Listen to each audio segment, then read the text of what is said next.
Annoying. Could be a good place to start tonight. Welcome in, Wash Up Walk-Ons. We're back. Bye weekend is over.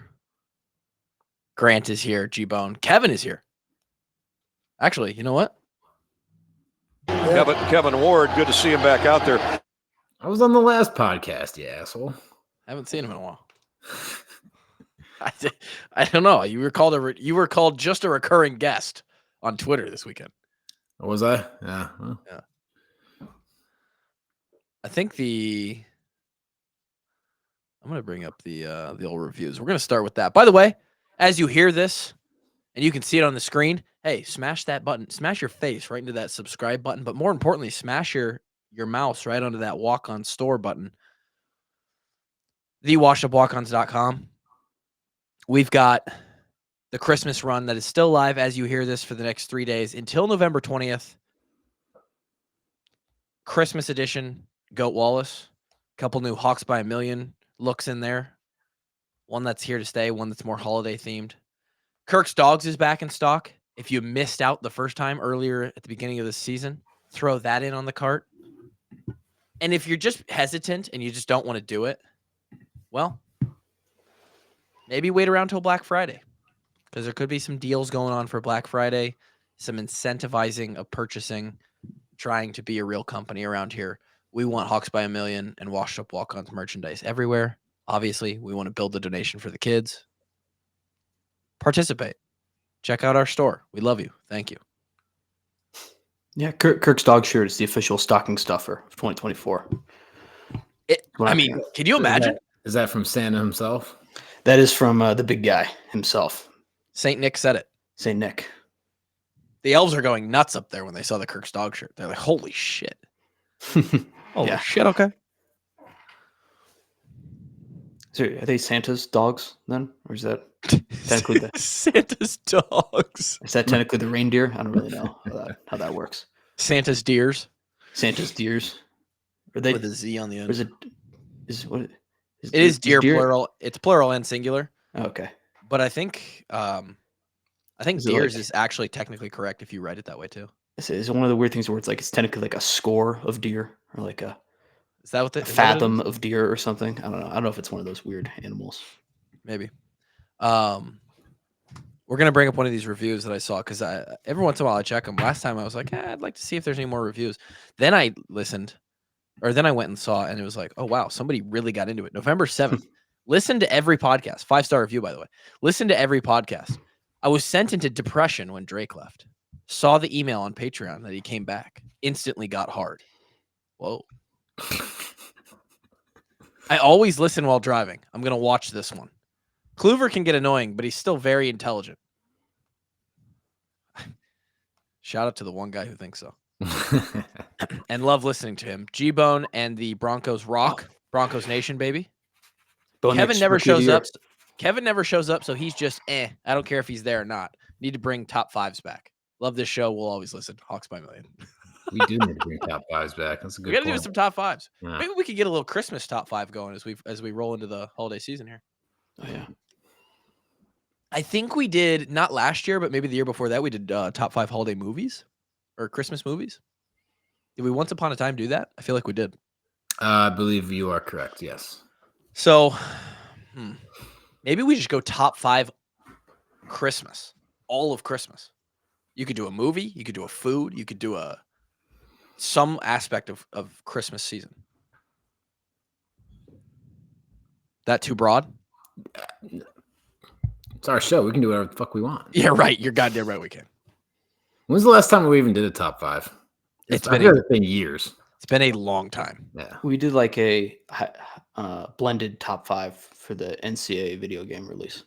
Of like top 5 players you wish you could have had. Yeah.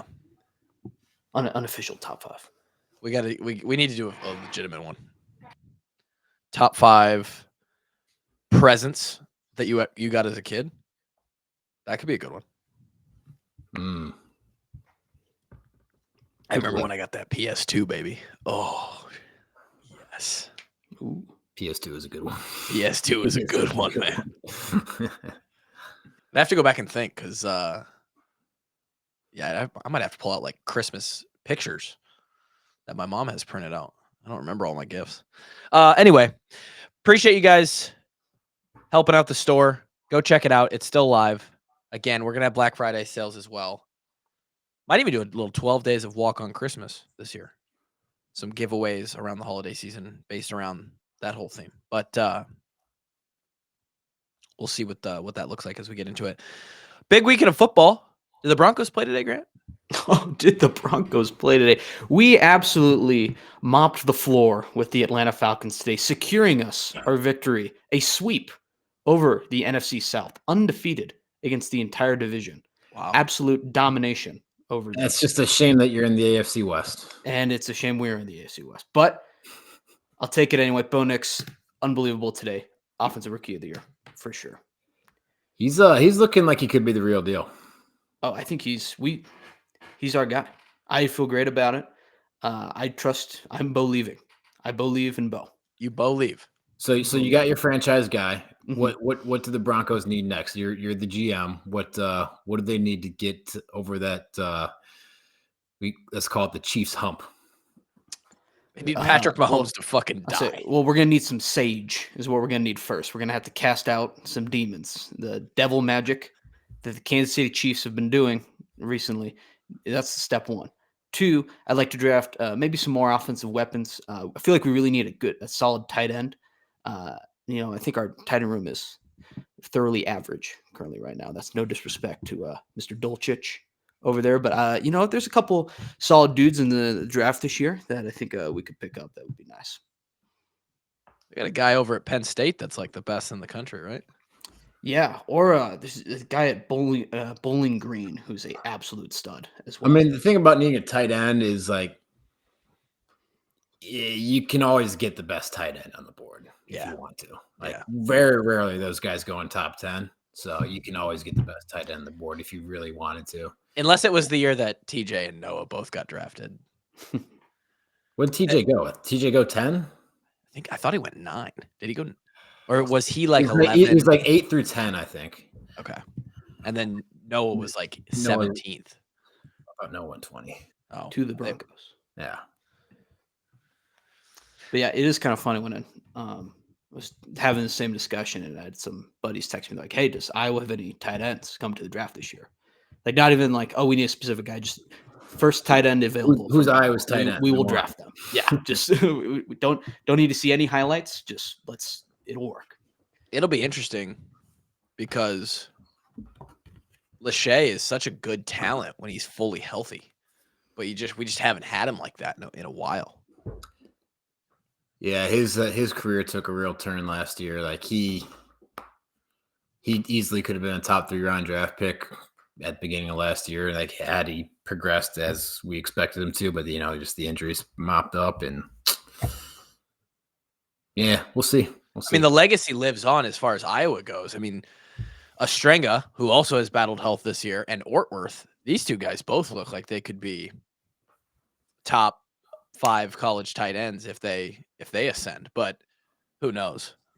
A lot of things have to fall into place for that. So the Broncos did play. The Broncos won. That's good, Grant. I'm happy for you. Thank you. TJ went 8th, by the way, in case anyone's curious. Did he go 8? Okay. There you go.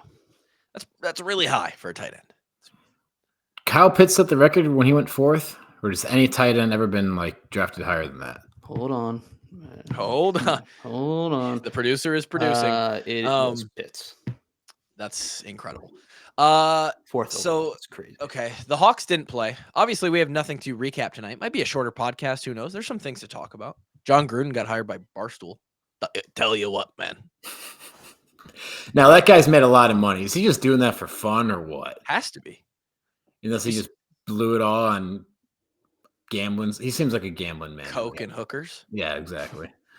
Speaking of Coke and hookers, Drake Kulik, 1-0. 1-0. Congratulations.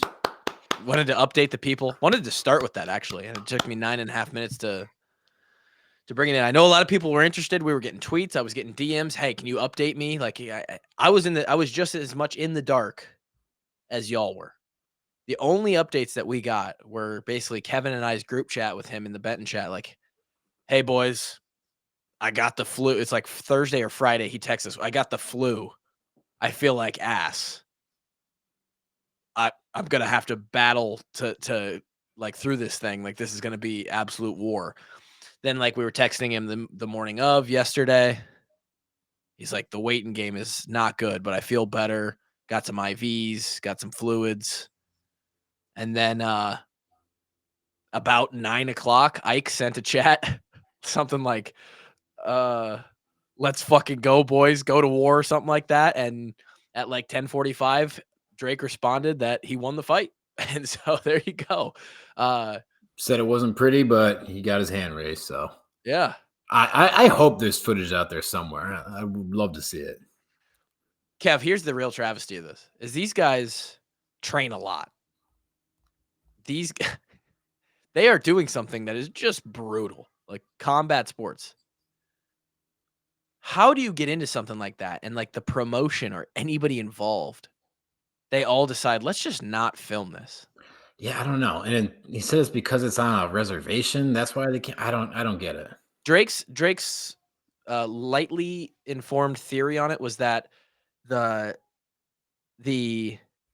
casino is an Indian-owned casino. They then control everything that goes on. And so the broadcasting rights or like filming rights on the grounds were entirely up to them, and they charge an absolute insane premium to like rent those rights for an event or something like that.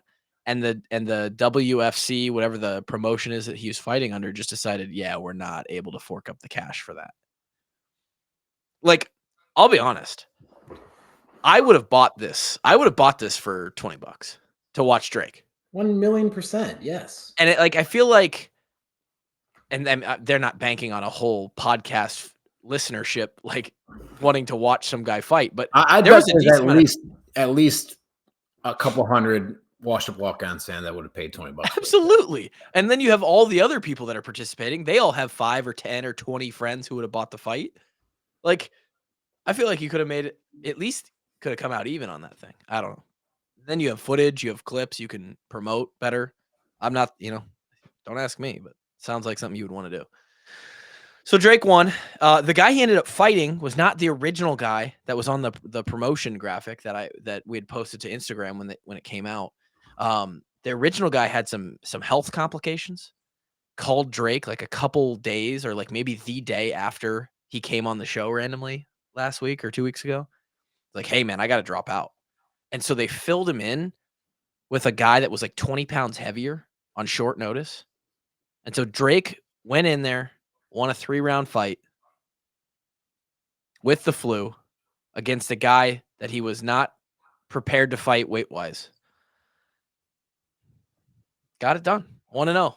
And when you're 1-0, Kev, with guys like Drake, it means more fights are coming. Because if they don't lose, nothing's going to stop them. That's a good point. That's a good point. Yeah. So the only thing here, and I think this is sort of what Drake's wanted to get into for a long time. I don't know why it's taken him until we're 30 years old to do it. His master plan here is that he wants to fight. He wants to fight on some like semi-big promotion that is eventually, something that's big enough that it is streamed to the internet and you can buy or purchase or somehow view. And he wants it to be like on an undercard for like a decently big fight in Brazil, in Abu Dhabi or the Saudi Arabia. Like he wants to. If he's fighting in Dubai, we're going. We're going to Dubai? We're going to Dubai. Oh, shit. That would be insane.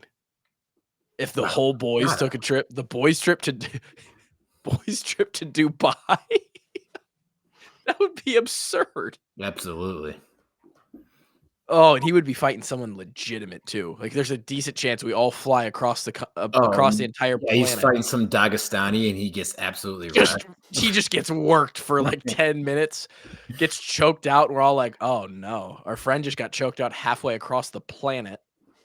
Well, I'm glad I'm glad we flew 16 hours to get here and watch him get choked out in 8 minutes. Like, what are we supposed to do now? We're supposed to go out tonight and Dubai and Drake is still recovering. Like he said, oxygen's still coming back to his brain.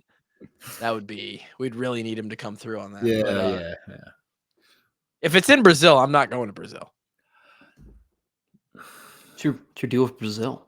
I just feel like it's not safe. It's not a very safe country to go visit. I feel like it'd be really fun, really cool though.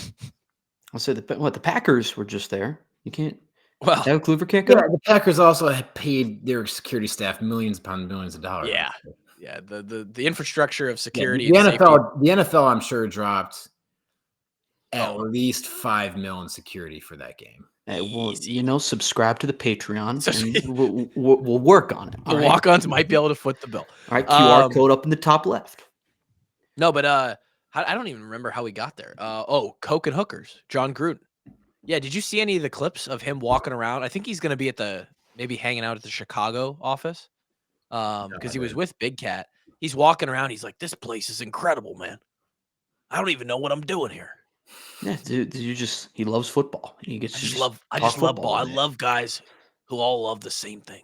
Yeah, missed by us. We should have contacted him. Yeah, first. no, that's really big should have hired him. That's on me. Hand up as the top guy in the company here, kind of the guy who heads things. You are the largest shareholder. Yeah. Numbers wise, I am. And certainly visionary wise, I'm sort of the guy who puts things into place. And I missed on that. Didn't know Gruden was even available. Should have got him. Well, he's been famously fired for a couple years now, but didn't know he was looking. Fired him during was it like a Monday Night Football game at halftime? He got fired at halftime? Did he get fired at halftime? Well, he got fired for non-football reasons. Oh, yeah, I know that, but I didn't know it happened at a halftime. It was like during a primetime game that they weren't playing in. And then I remember they just were like, okay. It was like, instead of like whoever was in the booth or whatever, they're like, and now Adam Schefter with breaking news from his office. And that makes a lot more sense. Yeah. I thought you meant like he was coaching. And, no. Who was that one guy a couple years back? I forget. Did he play? Somebody did get fired in the middle of the game. No. One of the players retired at halftime. Oh, that was Antonio Brown. He ran across the end zone. No, not Antonio Brown. But yes, he did. Someone who doesn't have severe CTE retired at halftime a few years back. I think you're right. Also, in baseball, guys get traded in the middle of games. Yeah. That happened a couple times this past season. What a wild league. Jon Gruden. What else happened? Vontae Davis retired at halftime. Who is it? Vontae Davis. That's right. Yep. Who did he play for? The Jets? He was on the Bills when he retired. Bills at the time. Oh, I know. I found this. Saw this one over the weekend. Let me pull up this. Maybe a new way that we can do the coin toss at Iowa games in Kinnick. Oh yes, this was the coolest video ever. I mean, this is unbelievable. And you're going to have to go to the YouTube version because you just don't get this on. Not bad. The helicopter over the field, and then Kev, you as the captain, you stand at midfield, and they drop a football. They probably would send me out there because if I get hurt doing this, it's the least impact on the team compared to the other three captains. Yeah. So apparently this is the state championship too. They drop the football and then they just go one-on-one wrestling match until someone secures the thing. That's funny thing unbelievable. Is, this is just who wins the coin toss, not yeah. Not even like you get to receive the ball for you just win the Look at the goddamn mountain in the background. That was the most expensive coin toss ever. What was the price before was 25 cents and now it's whatever a helicopter cost. Could you imagine we combo it? We already have flyovers, right? Could they time it where they drop the ball out of the flyover and that thing comes all the way down? Football would be difficult, but I mean, we I think it'd be insanely $1 trillion defense budget, so they could drop some objects at midfield without any trouble, really. I was gonna say, Kev, you talked about dropping freedom bombs on this podcast before. We just turn that freedom bomb into a little football. All right. I feel like it'd be insanely dangerous to try and catch a football coming out of an 16. It's moving so fast. Out of a jet that's going 500 miles an hour. Yeah. Right before the state championship game. But they used to do that in the XFL, kind of similar. Like they would have like a wrestle for the Yeah, ball. it's like instead of the they toss. throw the ball and like basically say go get it, and Really? No, Old no school helicopter, XFL, yeah. but Huh. it was just the similar concept. They have that. I don't know if that was for it was a high school, right, Grant? You said state championship? Yeah, that was a high school state So- championship game. So does this high school have a hookup with the military, or how It does would have to be like the state athletic association. they've got some hookup with some pilot? Yeah, It's like, yeah, I can fly the copter. You tell me, you give me the word. it could You just know? be some amateur who's just like, well, if we just don't tell anyone about it and fly real low, I mean, we can do it. Like, who's the first person that come up with that idea and is like, I gotta go sell this to these coaches now. We're gonna forego the coin toss and we're just gonna drop a ball from a helicopter. hey coach, I got an idea. What do they do for the games that are like, let's say NFL? Well, tomorrow, no, like big question. rule. What happens at overtime? Does the helicopter gotta You gotta call them back. Oh shit! Hey, we're gonna need you. It's a close one. This time 3 they have minutes left. They have to jump out of the helicopter this time for Oh overtime. gosh. The helicopter's got to park at Dick's Sporting Goods and pick up another football because they only had one. Now I have a hookup for this. Actually, we could get this done. I know a helicopter pilot. I was with him today. He married Lauren's cousin. So, like, how is the state of Iowa supposed to do that when the championship game is in a dome? That's gonna be tough at the Unidome. Yep. Let me see. You might be able to. It might just have to be a little bit lower grade, and we could get a really cool drone to fly in through the garage door at the one side of the stadium, and then it flies up to the top. You know, there's plenty of there. I think drones deliver packages now. It could easily carry a football and drop it. Yeah, it's fair. Tangent question: Why is UNI always had the state championship, or like why? Because in Illinois, it used to always be the University of Illinois. Now it flips between University of Illinois and Northern Illinois every other year. I like that. I like the Husky Stadium over there. That'd be a great place. It's a solid stadium. They did that because Illinois is a large state geographically, and Sure. the vast majority of the teams that go to the state title are from the Chicagoland area. So Right. Just to save everyone from another tangent off your tangent. What percentage would you say is from Chicagoland area? What are your odds of really making it if you're like out in the farmland of Illinois? Like one. Well, I should say they do like north and south brackets. Okay. Teams out of the suburbs win the vast majority of the time. Okay. Yeah. Unless East St. Louis is usually pretty good. They got a lot of athletes down there. There's a handful of schools like further south, but I forget that St. Louis is somewhat part of Illinois. Yeah, on the other side of the river, it's a little dangerous over there, but they got some good football players. You don't want to walk there at night alone, but God damn it, they can run an option. They can run an RPO.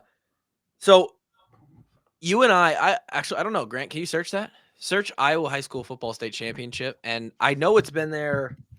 It's been there at least for the entirety of the 2000s, going back to my memory. But I have to imagine at some point the state championship was not played at the Unidome. I think it's a great place to play it. I would imagine the reason they do it, Kev, is because of weather. Like you get to they just played the state. Well, no, the state championship has not been played yet. I think it's this week. Yeah, it's this upcoming week. So, and to be fair, this year we've had incredible weather. Playing in like 40, 50 degree nights, which is perfect for football. But there was years where that last weekend of October, I played in like 33 degrees sleeting rain. Well, sure, but I mean, football is meant to be played outside. I mean, you look at like the Big Ten, we all got outdoor stadiums now. So, and we play into late November. I think it's Kurt Warner is very big on he thinks every game of football should be played in a dome. Like he hates that weather is a part of football. Because I think he also played the majority of his professional games in a dome, but regardless, he's a huge advocate of every NFL team should. He also came from the Arena League, didn't he? Yeah, Barnstormers, shout out. Yeah, Barnstormers. But the dome has been, it looks like the host of the Iowa State Championship since the 70s. So wow, 70s. Holy smokes! So before that, I have to imagine they either just played it at Iowa State because it's central, or they just played it potentially at the higher seeds field. I don't know. I get what you're saying, Kev. I think if you want to make more money though, like if you want to commercialize it a little bit, and I know now we're getting into the topic of like, oh, you're ruining football. Commercializing high school football? Yeah, like trying to make a little money off of it. Like if Yeah. you're going to take the playoffs to an indoor place, you're going to have people that are more willing to go if it's 42 degrees outside and windy. But I'd also make the argument, if like say you flip-flopped it between Kinnick and Jack Trice every year, like yeah, a lot closer to the state's major population centers. Yes, 100%. Like for a Des Moines school to go to Cedar Falls, like it's a hike. Yeah, it's an hour and a half. I will say this, which is nullified by the Jack Trice and Kinnick point, but taking it to one of those 3 stadiums also makes it like a big thing. Like it feels very cool to go play in a college, like the Division I stadium, right? No, of course, yeah. But yeah, if you go play at Jack Trice or Kinnick, you're going to get that as well. I would love Texas if it was plays in the Jerry Dome. Oh shit, that would be so insane. Right? That would be so cool. I would actually love if they rotated it between the 3. That would be really cool. If like every 3rd year it was played in Kinnick, played in Jack Trice, played in the Unidome. Yeah, that would be that would be insane. Maybe we should talk to the Iowa Athletic Association. They probably wouldn't listen to us. And there's probably Kinnick had who played 2 Iowa City teams, I think. Yeah, it knows City High and Liberty, I think. No, or is it either West and Liberty played a couple years back? I think you're right. I think it was City High and Liberty.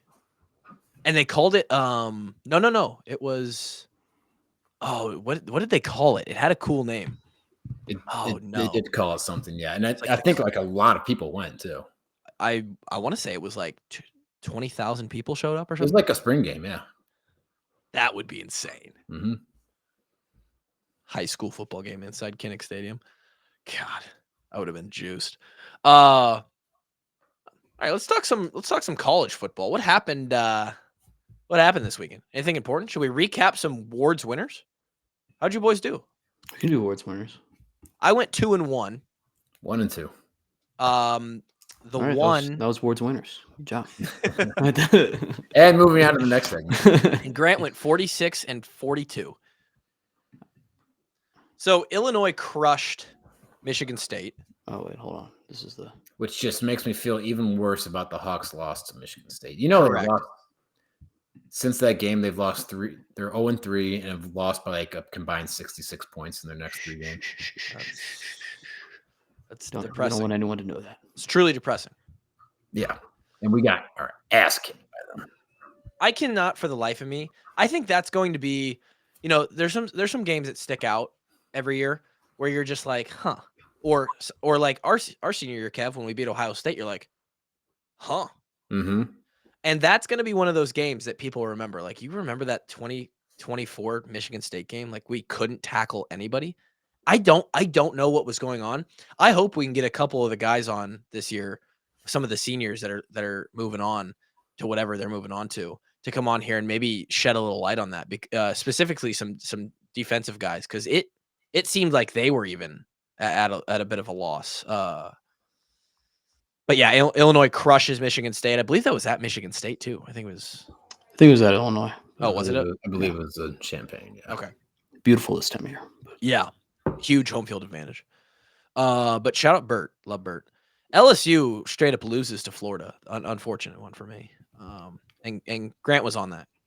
So I'm happy because somebody won, right? Somebody won. I didn't just lose. Grant won on that. And then JMU never in doubt, 35-32 over Old Dominion -2.5. We love it. We love the cover. Honestly, I don't know if did you watch that game? No, but I knew I had a feeling. Never in doubt might be a stretch, but I had a feeling that they won on the buzzer or something. Oh, and Grant was gonna come to this podcast and go, well, I know Kluver didn't watch this game, but his bet was an unbelievable barn burner down to the wire. I just want to go back and see how many of your 25 wins are JMU. It's at least 1/5. It's 20%. JMU has been crushing for me all year long, baby. They're good against the spread. I'm gonna search that quick while you go over yours, Kev. But I'm pretty sure JMU is very good against the spread this year. Okay, yep. So I had Nebraska at plus 9.5. That got bet down all the way to plus 7.5 by game time, I think. So if you got 7.5, that's tough because they lost by 8 points. But best case scenario for me, Nebraska loses and they cover, so I get the win there. Had the under in the Michigan State Illinois game. Illinois puts up a garbage time touchdown with 2 minutes left, and that goes over. And then had Tennessee plus 10. They're hanging in all game and just couldn't get anything going in the second half, and they end up losing by 14, I believe. Or no, 17. They lost by 17. I was going to push, I think. What was the score? I don't know. I think it was They lost by 14, 31-17. yeah. I want to say. 31-17. Lost by 14. Actually, I gave you 2-1 on the weekend anyway. I'm going to be totally honest. 1-2. Yeah. Tough weekend. But I didn't like any games that much this weekend. I didn't either. Grant sent us. I liked the Nebraska pick. I felt okay about the Michigan State Illinois under. And then I was just looking at the whole board and just nothing was really sticking out to me. So that's why I went with JMU. Just go with the old faithful. How about Nebraska just continuing to lose 1-score games though? Doesn't matter. It's across 3 different coaching staff. It doesn't matter, brother. Hey, if it's within 1 score, Nebraska's taking that L. I would love to know what Bo Pelini's record was in 1-score games, and Nebraska's record since they fired him. Well, they found the November records. His November record, he was like 75% win rate. 1-score games, I'm sure he was 75% win rate regardless of when the games were played or what the score was. So it had to be close to that. I'm starting to get a little in my For You feed, some Nebraska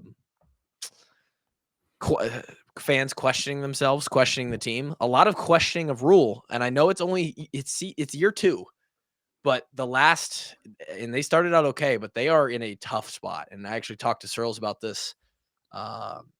Searles texted us when we lost to UCLA, kind of giving us shit, me and Drake. And I sent him back, hey buddy, y'all aren't in a great spot either. And he goes, oh, the mental and physical health of Nebraska fans is in a very bad spot right now. There's they're 5-5 and they've got Wisconsin, who just played Oregon really tough. So damn near beat them. Yep.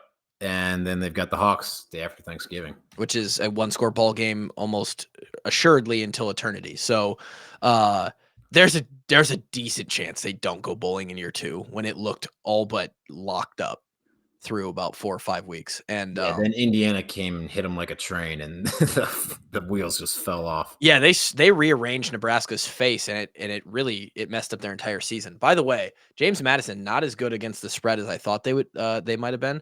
They're 60%, right? So they're going 3-2 in 5 games against the spread, but that's not nearly. They're sitting at 6-4 against the spread.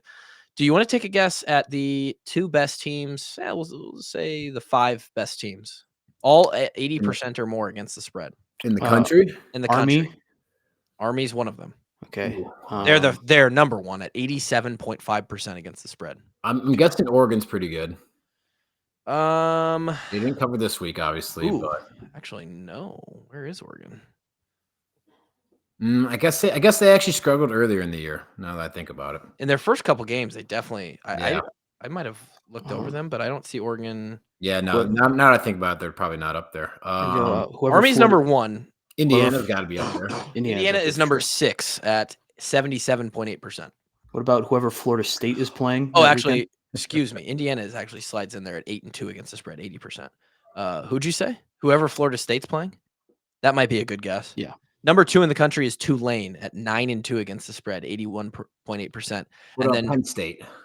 Penn State is not up there, at least in the very top. Penn State is. I don't think they covered those like big spreads they had earlier in the year. This website, which is teamrankings.com, tells me that Penn State. Jesus, I actually don't see them. Are they not even on the front page? Dear God, they're not good against the spread, Kev. No. No, I don't think so, unless I missed them. The other teams up at the very top were Colorado, Marshall, and Arizona State. Arizona State having Arizona State has a great shot at the season. Big 12 title if things fall right here, boys. That conference is a fucking mess. Colorado is looking good. BYU loses to Kansas. Did you stay up for that one? No, Did but I saw see you it? tweet No? about it. God damn it. I mean, it's a weekly. I could just schedule it. I don't Your even, tweet- I don't your even have to tweet. be up. I just What is your tweet? Trust God. Never. Oh, it's the rules to live by in life. It's number 1, follow God. Number 2, never fight a man with nothing to lose. Number 3 is never go to sleep when there's college football on. Yeah. You'll Mhm. miss something. And those are great. You know what? Actually, are those your 3 rules? Like, did you hear that I somewhere? did tweet it. T-shirt. Yes. What? What? Make it a T-shirt. I was gonna T-shirt. say if Grant is if that's original, I think we found the next G-Bone I T-shirt. mean, I did.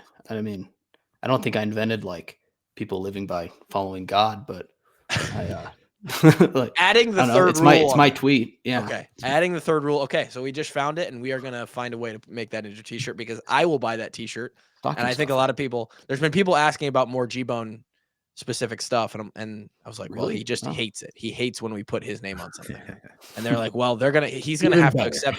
The direct quote was, he's gonna have to accept that he's an equal part of the show at some point, and that we like things he does.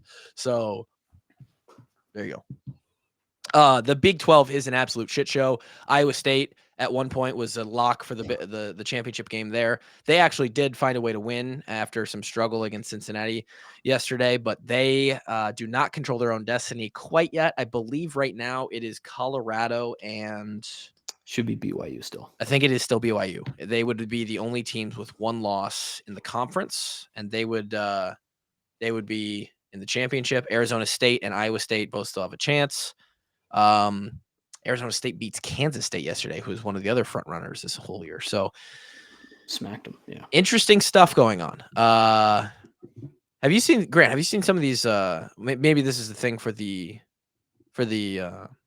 Tuesday show, but have you seen some of these scenarios where there's like 8 SEC teams that all have 2 losses and like most of them don't get in? Yeah, you're delusional if you don't think the SEC champion's getting in at a bare minimum, but that's I mean, I don't love like Kirby going and like complaining after he beats Tennessee in the post game interview, but it's I think the SEC champion could have 6 losses and get in, if I'm just being totally honest. 6 losses. Like I know how the committee works. Like there's no chance of that happening. I think you have to acknowledge that there's still an SEC bias. We did not let There you is, yeah. quickly go through your awards winners recap. if you'd Yes, like to. I went 8-5-1. Nice. Up at the top, I know I put the wrong line with Arizona. I'm aware of it. All right, it says Arizona +9. It wasn't even close to +9. It was Arizona -1, and they covered either number you picked. They covered this game by like 50 points. Whatever number you bet Arizona on, you won. So if you're upset about it, you can talk to my lawyer. His name is Drake Kulik, and I'm sure he'd be happy to talk to you. And he's 1-0 at fighting. And he's 1-0. Old Dominion, I actually pushed that game. So I got Old Dominion +3 Yeah, you versus JMU. Crazy sweat. I'm going to be totally honest. Like the whole weekend, it might have been the most stressful game that even happened. So, and I was literally, I was watching it. And I was like, Kluver has 0 idea what's going on. Yeah, you're right. He's just 100% right. enjoying his life right now, and he's Yeah. going to win this game with JMU. And I have to suffer here. I have to do it. But no, it's like Old Dominion had to go for 2 at the end to cover. Oh, +3 wow. as well. Yeah. Like they went and got like a garbage time, basically touchdown to get it. Love And that. They also had dudes wide open multiple times, dropping passes. It was Oh, unbelievable. no. But Louisville lost outright to Stanford. Bad. Mm. I don't know what I was thinking of Louisville. I'm going to be totally honest. And they had a great little social network joke they posted, talking about dropping the S. For Oh, those that saw the movie, you'll get it. Had Kansas versus BYU. Cincinnati was the best bet for like 30 minutes. Looked great. Then Yeah. Total disaster. Colorado cruising. I think Travis Hunter now too is the big front runner for the Heisman as well. So that was good against Utah. Wisconsin never even had to worry about it. Michigan State over instantly. Florida looked great out there against LSU. Billy Napier. And what's crazy too is that like if you had asked me like who would you be feeling better about as a coach in week whatever it is 12, Yeah. Brian Kelly or Billy Napier, I would have like reluctantly said probably Brian Kelly. But I mean, I think LSU fans hate Brian Kelly way more than Florida fans hate Billy Napier right now. They want Brian Kelly fired immediately, don't they? I would, if I was a LSU fan, I would have wanted him fired before he even got to LSU in the first place. Like, I just don't understand why we keep trying to make Brian Kelly work. I don't understand. Like, I'll tell you, we've this. seen Made a lot of money. we've seen the best it's going to be. I don't get it. West Virginia still doesn't work. I don't understand why West Virginia, every time I bet on them, they put in this quarterback Green, who he's not even the best quarterback on the team. But when I don't bet on them, they bring in the backup, and he's great, and he works perfectly. I don't understand it. UTSA was great. UCLA not great on Friday night either. Arkansas, just they got down 10 and then just never. Everyone decided they were just going to stop playing, stop scoring. Like, it was 20-10. I want to say for like 45 minutes against Texas. So your analysis fucking kills. It was a good weekend though. Yeah, 8-5-1. I'll take it. That's good. This was the first time it hit me as like a numbers perspective of just sheer quantity. That we're at over here. Like, the fact that because you guys are both similar numbers, at least, like, in terms of 45 games total. And Kevin's bet on what 43. Yeah, and then I'm at 63-52. You've bet on 119 games. Yeah, it's but it's football season. We have to. Yeah, somebody has to. Yeah, but no, I'd say overall like a fun weekend. A lot of good stuff going on. Like, even like Washington State and New Mexico had a super fun game yesterday. I feel like Tennessee and Georgia was a top 15 matchup, and I feel like it wasn't even that, like, I don't know. I just feel like people weren't even excited for it. I just feel like I didn't see anyone really talking about it. I would agree with that. Maybe it was just like my circle of Twitter, but I have no idea. I was sort of caught up in rural Nebraska yesterday. Sure. So I spent sort of that evening slate around 7-ish listening to the final 10 or 15 minutes of the Nebraska game and them losing. And then I was we were at like a wedding reception kind of thing. And did you see the Nebraska Twitter is back on? What if we go to the Big 12, back to the Big 12 or to the SEC? Wow, I have not seen that. there was discussions of like the Big 10 of like, we don't work with the Big 10 mindset. Like, we got to go either back to the Big 12 or join the SEC. I don't think the SEC is the move. From a former long snapper of an Iowa Hawkeye football team, I don't think Nebraska going to the SEC is going to provide them with the results that they want. I do think that they are when I think Nebraska, they are so classically Big 8. Like the 8-man conference that they had, or 18 conference they had. And I want to say, I don't know if I could even name the 8 teams. It was Iowa State, Kansas State. It's probably Colorado, Nebraska. Is it Oklahoma? I want to say it was Texas Tech, Oklahoma, Texas, and Oklahoma State. Yeah, it might have been those 8 teams. I know that was probably like Baylor in there. Maybe, I don't know. Yeah. I just think that they are just so classically Big 8. I think they would work really well in the Big 12 conference. And to be honest, if Nebraska announces that they're leaving the Big 10 tomorrow, is there a single person or school that's like, oh no, come back? First of all, they're not going to do that. They make way too much money in the Big 10 to ever do that. But correct. I don't really know, if I'm being totally honest. I was going to say, like, the brand is big. Like, viewership number wise, they are big. So I could see somebody at the Big 10 or other teams being like, hey, they kind of add to our profit share here, like a decent amount. Maybe. I don't know. Yeah, I'm not sure. I think it was just kind of funny that it was like, now we're on that circle of Twitter now where it's like, we don't have any. The answer is not like development or anything. It's, we just got to leave the conference. Go join that new Pac-12. Yeah. By the way, it was Missouri was in the Big 8. That's what we were forgetting. Yeah. Hey, they're trying in the SEC over there. Hawkeyes. Let's talk Hawks. We got anything to talk Hawks? They're playing Maryland this week. We'll preview that game later. What's Brian's title over there? Can you find that for us, Grant? He's an analyst. Senior analyst. Talked with Liam on last Tuesday, and he's like, "I'm surprised you guys didn't talk about Talk about Brian being on the opposite staff and everything. I was like, well, we haven't previewed the game yet. That's next week. He's like, oh, that's fair. He's an analyst. He's just Analyst. Senior offensive analyst. Which we determined, which Lima and I determined that analyst is just a way for college programs to say, you're just another coach, but we can't pay you an official coaching title salary. So we're just going to add a. You can pay him whatever you want. You just can't give on-field instruction. Sure. Wink, wink, nod, nod. You know. Yeah. I don't know what that looks like. It would be interesting. Well, who was our senior year? Kevin, what's his last name? Was the special teams analyst? Like he's been his. Yeah. What's his last name? Kevin's. Ooh, shoot, I don't remember. I mean, he was good shit. He spent a lot of time in the league. Like he awesome shit, man. He was awesome. I spent a lot of time with him that year. Not on the field, but like the guy knew special teams very well. He was great to have around. Yeah, I think analysts play a big role. It'd be interesting to see the emotional side of this one for Brian, like what kind of thoughts he's having going around in his brain. Hawks have 2 games left. We are at Maryland, which when Kevin and I went to Maryland, it was 2014. It was windier than a bitch. It was windy as hell.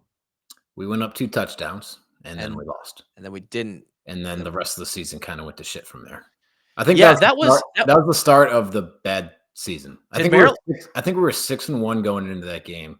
Did the Terrapins break us? They might have. Damn. We finished the year 7-5. Not good.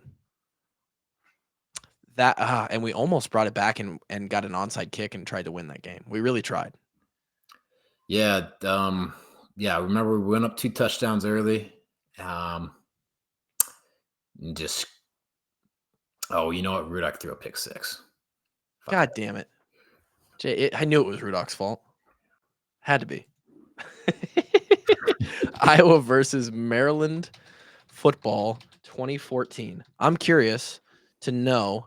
Oh, God. 38-31. Now it brings back memories. Yeah, I remember seeing that on the scoreboard. That brings back a literal flashback. Stephon Diggs is good. I was going to say, I wanted to see what Stephon Diggs did to us receiving wise. Oh, yeah. 9 for 130 and a touchdown. I think he had a big punt return too, didn't he? I think I can maybe find that. I don't think he scored a touchdown. I think he did kick returns. He had 1 kick return for 21 yards. Punt returns. He did not punt return that game, but the guy that they did have punt returning had we punted 9 times. We're so bad. 9 punts, and he returned on a 37.8 yard average. Okay, so it wasn't him returning punts, but I do remember us getting gashed. God, that is Kev. We gave up 37.8 a return that game. Our punt team was so obnoxiously bad that year. Jesus Christ, dude. And you want to know what? This is the game that I had a free run. Nobody was blocking me, and he cut it across the field. He was outside the hash. I was coming from just inside the hash, and I lunged and dove and missed. I dove and missed, and he just ran like a big loop around to the other side of the field and gained I think 18 or 20 yards. I was so pissed. I had a really cool shot to try and take my shot and swipe his legs and have a cool tackle, and he jumped over my arms. That was unfortunate. I can see that on film right now too. God, that sucks. If somebody's listening and they're in the complex, send me that. 2014. I think it was the 4th punt of 9. I'm not joking either. Stephon Diggs. Yeah, it's so funny. You go see a guy like that have a crazy NFL career, and then you go back and you're like, yeah, you had 9 for 130, touchdown, 53 yard long on the day. They had a guy run for CJ Brown, 21 carries for 100 yards. I mean, we just gashed. Yeah, so we recovered the onside kick. We're down 17 in the 4th quarter. We go touchdown, onside kick, field goal. Don't get the onside kick, but force a punt. So we're down a touchdown, and we had a chance. Hey, we scored 31 points. What was up with the defense that day? Well, again, pick 6, give a pick 6. That sucks. They were giving some trouble with a couple of formations they were running, and also Stephon Diggs is really good at football. Oh yeah, him. Yeah. They got another good receiver right now. as well. Yeah, there might be some parallels here because I heard Scott Docterman on Legends and Listeners talk about how they've got potentially one of the most underrated or He's got maybe some pretty good size to him, I think, right? one of the more like overlooked as far as media attention, like top 5 receivers in the country. Probably, I mean, yeah, if it's just most overlooked, sure. I don't know. You could make the argument he's just a top 5 receiver, I've overlooked or not. But I've only watched one Maryland game this year, is the Maryland Northwestern game. But they were like he was their offense that game. yeah, he's pretty good. Let me check. I'm gonna pull up the stats right now. Let's find receiving got yards. 7 touchdowns. Oh, wow, 1,000 yards. Jesus Christ, he's fourth. He's fourth in the country. He's one of only 4 guys who have over 1,000 yards receiving. 7 receiving touchdowns, which isn't crazy, but it's definitely up there. He has 86 receptions, which is second in the country. Receiving touchdowns, he is like top 20. Wow, so he's really good. He's like real good. Yeah. Okay, sweet. Yep, Love they're that. 4-6. They're going to be fighting for a bowl.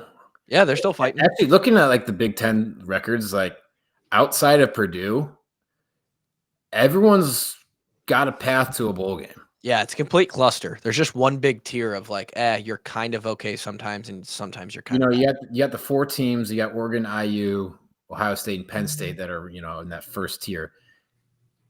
Then you got 1 7-3 team, and then everyone else is kind of like 6-4 to 4-6. Yeah, and then there's Purdue.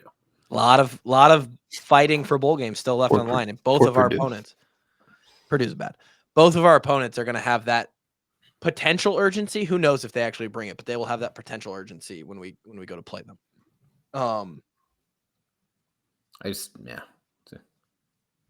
I got nothing else. We will preview this game on Thursday a little bit more. But right now, I just want people to go buy merch. Join the army and go buy merch. Rock the Kirk's dogs, boys and girls. The elves consensus across all the elves. They said it was the best stocking stuffer of 2024. Consensus among Santa's dogs. Unbelievable. First time in history. Oh, unanimous. I'm just going to spitball this right now. Can we get a Christmas version of Kirk's dogs? We might be able to do that. What does that entail? Like, yeah, Kirk in a Santa hat. Christmas lights instead of a so chain. I toyed with the idea because we've Kevin and I, you saw, we got practice KF Santa, right? He'd come out in the hat and he'd wear it once a year. Yep. And usually at the bull trip, because that's when the bulls happen. And I really toyed with the idea. There's a couple pictures out there of him in the Santa hat. I was like, man, if we could silhouette this and like make his face, and because again, if we use his actual face, we're gonna have to run that. I would have to run that by, him or his yeah. But if we use the silhouette, and then I tried to grab the silhouette and like make it on my own, and it was just like a blob. You couldn't even tell what it was. So I don't know. I think if you got KF's face and you just put it on a T-shirt with a Santa hat. And you made like the Kirk's dogs and like Iowa Christmas font, like, hotcakes. Sell like hotcakes. But there's always red tape. I just rock that year round, man. I go to the opening game in August. Everybody would, dude. September 6th. We want KF Santa, baby. Heat index of 102. Just rocking the Christmas KF. That's all we got. Thanks for joining us. Back to a full week of programming this week as we come off the bye. Colt and I will recap KF's presser on Tuesday. G-Bone and I will do a little taglines on Tuesday. Lima and I, 5105 show, preview show on Thursday. All the good stuff. Patreon.com/washedupwalkons and thewashedupwalkons.com. Go to the store tab until November 20th, Wednesday. Grab your merch. Thank you guys for supporting and helping us donate to the kids. We'll talk to you next time.